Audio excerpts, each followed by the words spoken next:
Meni so bile zelo všeč vodne ovire. Smo se tukaj po Savi, smo se spustili po škripcu. Na način, kakor ga moramo postaviti, da ga damo nas. Takole, dajmo to vsi narediti.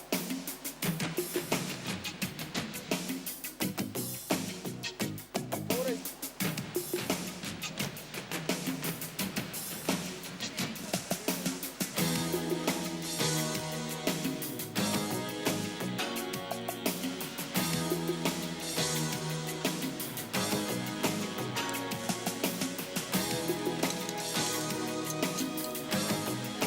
Ena od tehnik premagovanja naravnih ovir je tudi izdelava vrvnega mostu, ki ga lahko uporabimo za premagovanje reke, pa tudi za prehod prek sotesk in za spuščanje po zelo strmih pobočjih.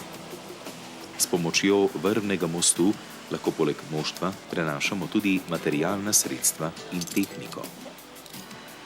Za izdelavo vrvnega mostu potrebujemo vrvi, zelo uporabna pa je tudi alpinistična oprema.